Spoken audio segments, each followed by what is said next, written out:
sir. May lisensya ka nga, wala namang permit yung ano natin, ito, pinagkakita to, negosyo to eh. Ilang beses na po kayo nagdi-deliver? Kakapasok ko lang, sir. Kabapasok mo lang. Nandun po kasi ako naka-assign sa kabila, sir. Tapos dito lang po ako na-assign. Okay. Okay lang yan, sir, kasi nataon naman po talaga, kasalanan naman po natin. Tanggapin po natin kasalanan natin. Oo. Wala naman po. Yan ang maganda sa inyo at tinatanggap niyo yung pagkakamali. Kasi alam naman po namin may wala pong utility yan, ba't dinadrive namin? Diba, sir? Pero ginawa mo pa rin bro, no? Nakakalungkot lang, no? Pero at least si Bossing, aminado siya. Oh. Tanggap niya talaga. Pero masaklap. Ganun naman po talaga kasi. Nangangamuha kasi sila eh, sir. Oo nga. Sumusunod lang kami sa namin. Tama. Parang ngayon lang tayo naka-encounter na ganito, boss, ano? Yung Oo, ano. Ngayon lang tayo naka-counter talaga tinanggap yung Oo, alam niya. Alam.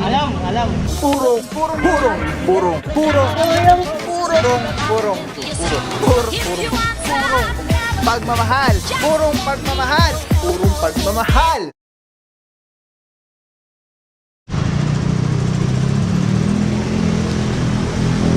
What's up guys, Pao here, purong pagmamahal mga puro. At ganun ulit, yung gulong may problema, mukhang may emergency si Bossing.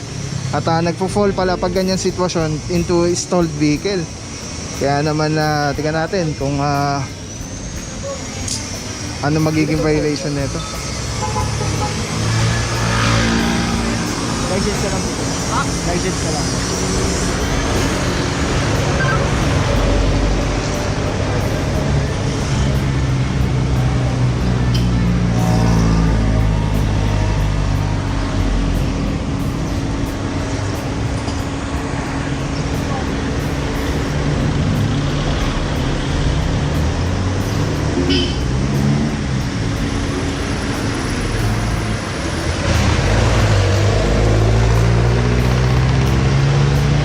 Katulad to dun kanina mga puro, nasa kalsada na siya ito. Sa likod na pa. So apprehended siya mga puro for obstruction. Alright. So at least ito naman hindi dahil sa merong business matters. Talagang siya yung tawag dito. Though same lang. Same pa rin. At meron pala tayo dito kakahulihan pala ng mga motor dito sa kabila.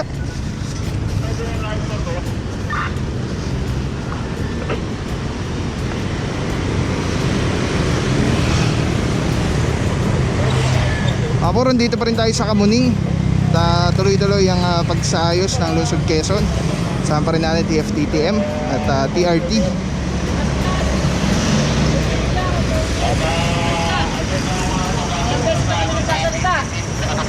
Ayaw nyo?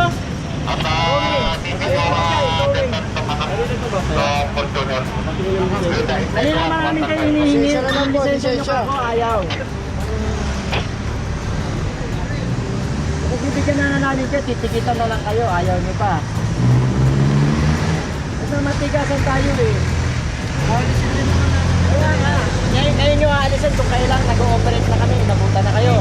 Laging bukang bibigyan, pag inabutan namin kayo, sabihin nyo, paalis na kayo. Aalisin na namin. Laging bukang bibigyan, kaibigan. Alright, yan mga puro. Inabutan na ng operation. Dikit na. Meron tayong naabutan dito mga puro. Talaga na-block na nila yung sidewalk. Yun po yung major concern natin dito.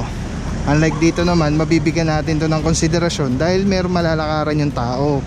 Unlike ito naman po, naharangan na talaga. At yun na nga, mukhang kanina pa nag-explain si Bossing. At kung mapansin nyo kanina mga kapuro, nagbaba ng mask si Boss pero may face mask po siya. Dahil lang kailangan niyang sumigaw dahil wala lumalabas sa driver isa. At tinatanong nga sila kung ticket ba or itotow na lang. Kasi pagka hindi po sila nagpa-ticket, automatic yun, subject po rin, na lang Gary, anong barangay ito, Gary? Kamuning. Ha? Kamuning.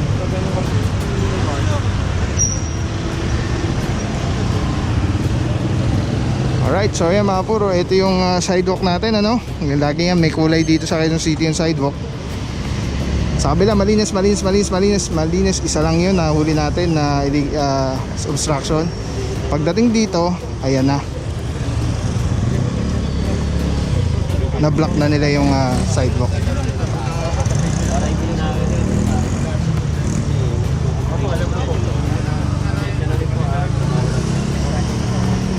Alright.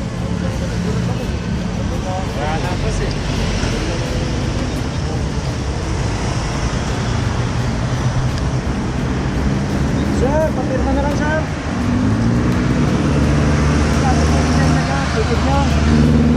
Ticket temporary license nyo for 5 working days. Hindi po kukunin sa Quezon, sir. City Hall. Quezon City Hall, sir.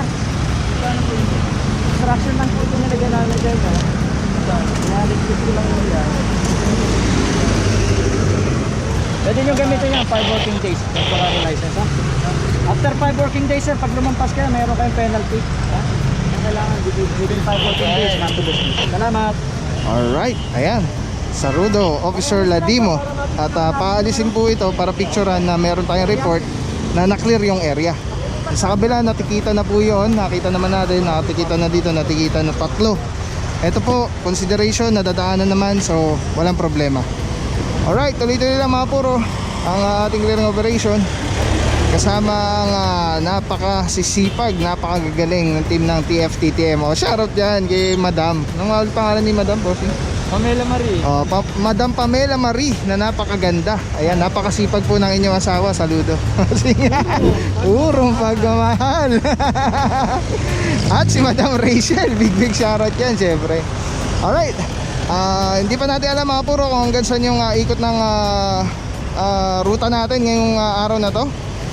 Pero ayan, may kasama tayong 1, 2, 3, 4, 5, 6, 7 na tow trucks. Nabawasan na yan ng 2 yata kanina.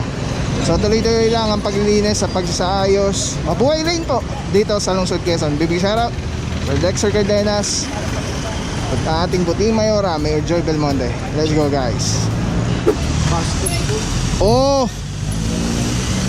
alright mga puro, Tihiner Street. At ito, meron tayo na abutan ditong obstruction. Yung katulad na ito mga puro. Ayan, nakarangan na po yung sidewalk, yung daanan ng tao. Kasama pa rin natin TFTTM, MMDA Seated 1 at PRD. Kabila naman mga puro, meron din.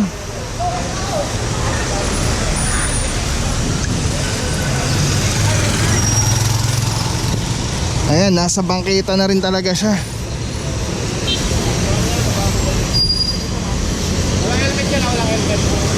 Dito naman mga puro, nahulihan natin ng riding without wearing proper safety helmet.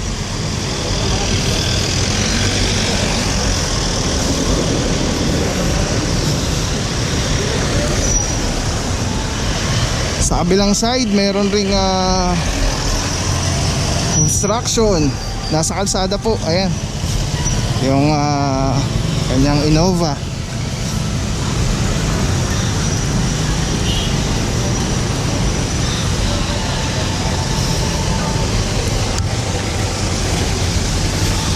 Dito, tinotow na.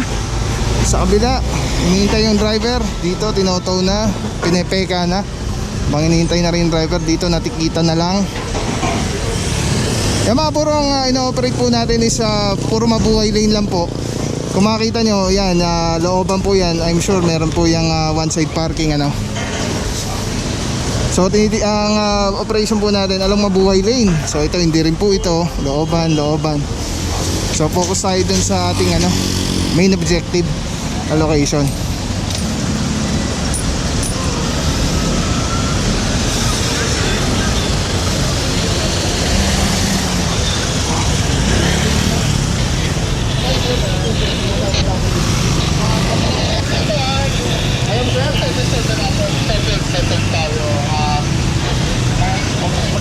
Confiscated po ang license at Quezon City. Tapos doon ko na lang Opo, 5 working days po.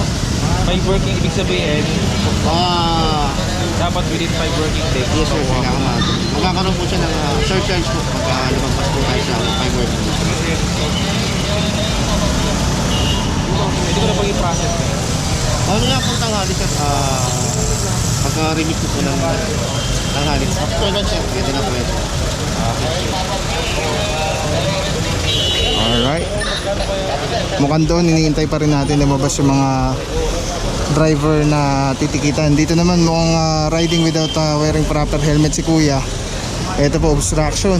Patikit na lang si boss. Ayan, si boss ang patikit na lang. Sa kabila, wala pang driver na lumalabas.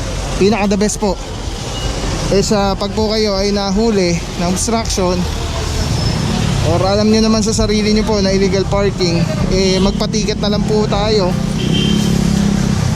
350 kesa yung pag nataw pa po kayo, malaki-laki po yung charge nyan dahil meron pa po yung penalty na towing charges.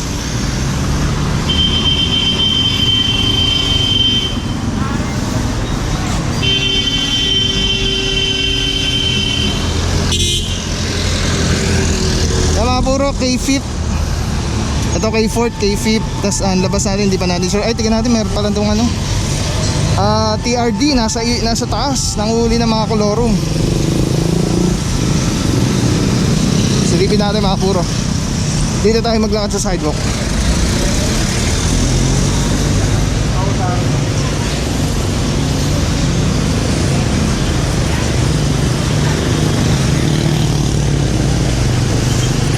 With regards naman mga puro sa tricycle, dalawa lang po yan ang pinapayagan sa Quezon City. Either merong prangkisa, metoda, or merong utility permit. Maliban po doon, wala na. At kolorum na po kayo lalabas pag nandito kayo sa Quezon City. Tignan natin yung ano natin. Check mo kung active yung nila. Check mo ano. Yung basa? Basa yung ano niya. 22.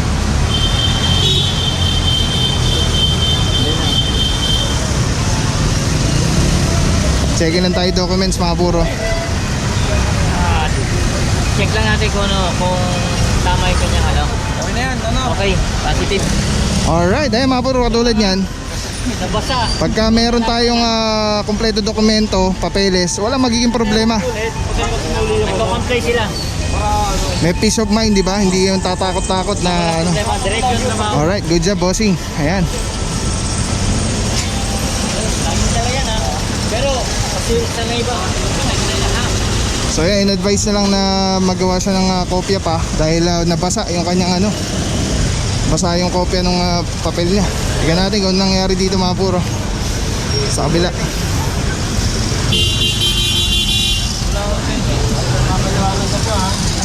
Ito po notice of impoundment.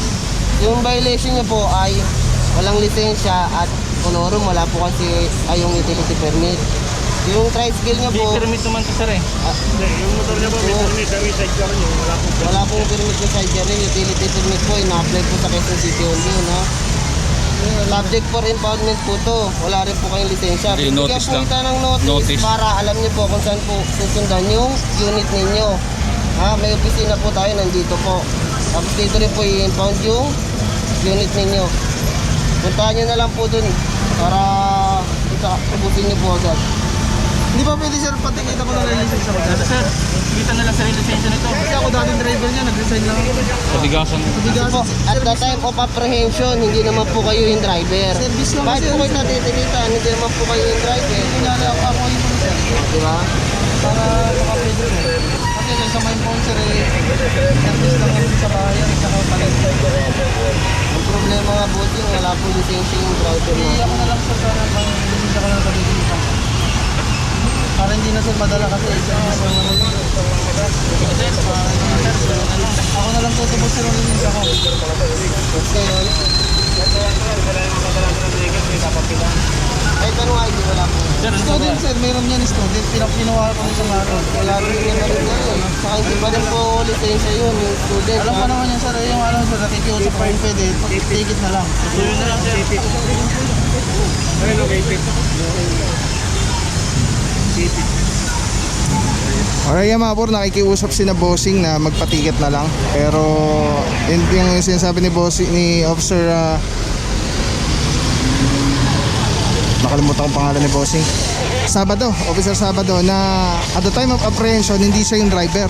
So kung sino yung nagda-drive, siya dapat yung magpa-ticket. Alright, baba na ulit tayo mga puro. Tingnan natin kung ano nangyayari naman dito.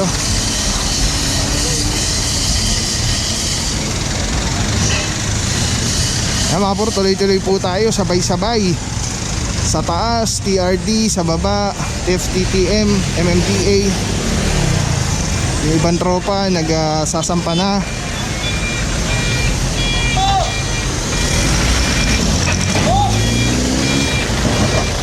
Hiner Street.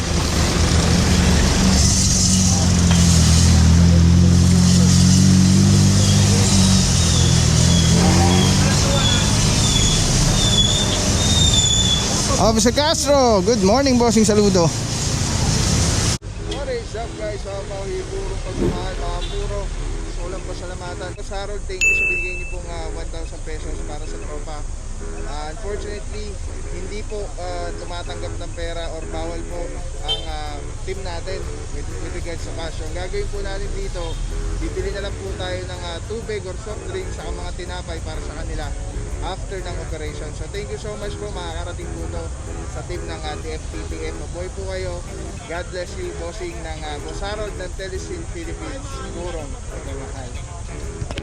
Yung dito mga puro, lahat dito na ano na natikitan na yung mga nakaharang kanina sa bangketa. Yun doon natikitan na lahat. Sa taas mga tricycle. Okay, all cleared na mga puro. At ito, papunta na lang ng towing dahil kina-coordinate na sa ating towing team. Alright, let's go guys. Alright mga puro, ito pala ay Tomas Morato Elementary School.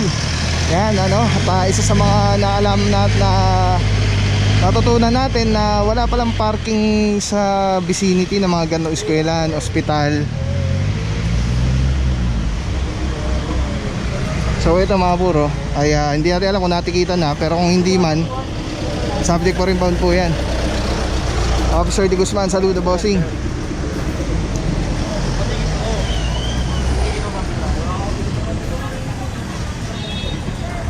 Dito naman mga puro, ang team natin ng TRD ay may nahuli tayong 3. At ito naman ay ano ba to? Health center. Na nandito pa rin po tayo sa Hiner Street.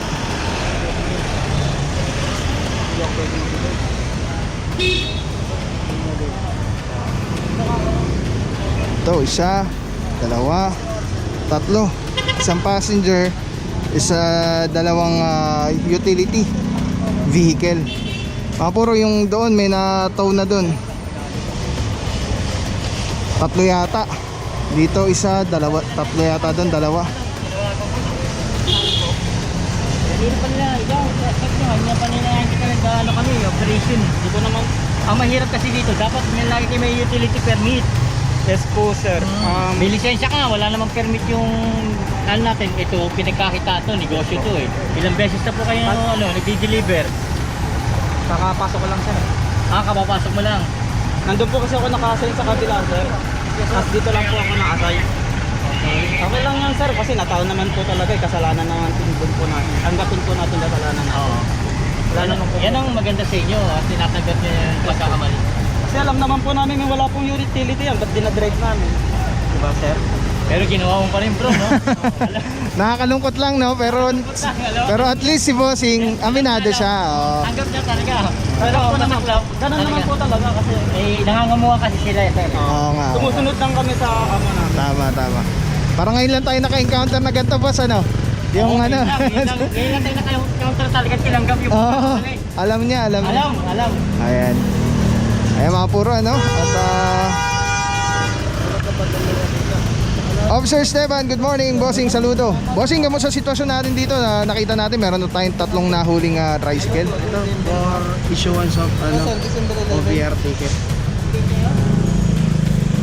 So far, ano po ba mga ano nila? Usually, nagko-comply pala na requirements. Wala pa. So, issuean muna natin ng ticket. para just to warning them, no? At continuous lang din na yan. Saka na natin pagbibigyan pag talagang on process na yung papeles sila. So, Alright. tagal na. Almost 3 months na sila nagko-comply. Dapat binibigyan lang ng opisina yan, maximum 60 days na. Alright. So 90 days na. So, Alright. dapat issue na natin ng tayo. Alright. Thank you so much po, Officer Esteban ng TRD. Mabuhay po kayo, sir. God bless po. So, ayan mga puro, ano, at as much as possible, kaya natin mag-consider. Pero, yun na nga, kailangan talagang i-implement natin kung ano yung nararapat na, no? Yung mga, kung ano yung kanilang mga violation, yung mga nakomit na mga pagkakamali. So, at least, hindi ko alam kung tama pagkakaintindi ko, hindi na sila ito i-impound, titikita na lang. Yun yata yung konsiderasyon na ibinigay sa kanila. Gawa ng ano naman sila, yung nagpa-process ng mga papel nila, ng mga permit nila.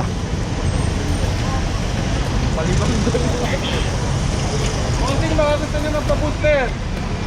Ayan, pa-booster. First dose, second dose, kompleto na. Bossing, invite nyo nga yung mga ano natin, kababayan natin, magpa-booster na sila, Yung boss. mga gusto magpa-booster dito sa Kamuning Health Center, meron kami first dose, second dose. Jessica, kailangan pa-complete kasi mandatory na. June, bawal sumakay ng plane, ng barko, ng taxi pag walang booster. Yan. Kaya dito libre po yan, libre ang booster po natin. Astra, Pfizer, at saka Sinovac. Yan. SM. Thank you so much, bossing, sa inyong ano, pag-imbita sa mga kababayan natin. Magpa-booster na po tayo, mga puro. Dahil yun pala magiging ano na, magiging tawag dito, requirement na yung booster pag nasakay ng mga bus, barko, ano pa ba yung sabi niya, aeroplano, at bus ba? Nasabi, hindi ko sure, ano? Replay nyo na lang, aeroplano, barko, at taxi. So yun mga puro, yun nga yung konsiderasyon na ibigay ng team natin is titikita na lang sila, hindi na sila i-impound. At dahil nga ano naman, on process naman na yung kanilang yung kanilang papel. Dito naman sa kabila, tignan natin kung ano nangyayari dito sa kabila. Ayan, natow na yung mga kotse kanina. Tignan natin kung ano nangyayari dito.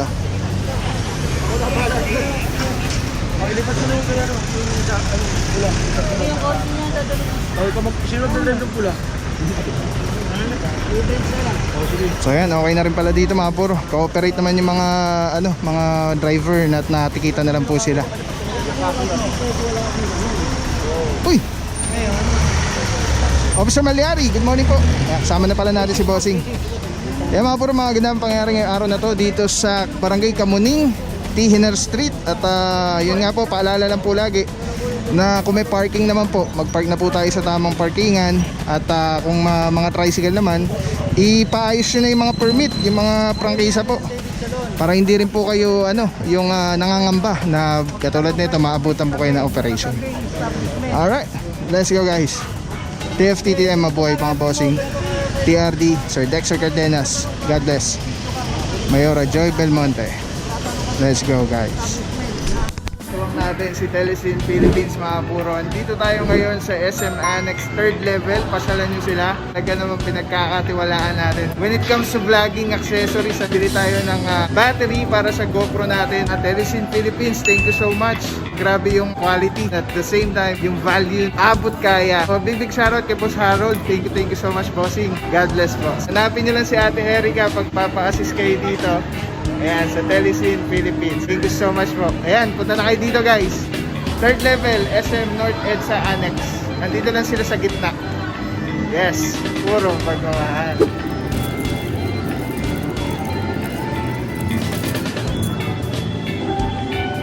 Grabe guys, actually, mas matagal pa tong yung buhay nito kaysa dun sa original battery ko na GoPro. Kaya quality talaga pag Telesin. Ayan, so wag na kayo maghanap ng iba. Meron rin silang Shopee and Lazada store. Telesin PH, Telesin Philippines guys. Ayan. Maraming salamat sa iyo. Walang papabaw. So thank you so much sa walang sawang support, tiwala. Thank you sa Panginoon at ingat kayo palagi. Again, kung walang papabaw. So thank you so much. God bless you. Purong pagmamahal. Thank you so much. God bless.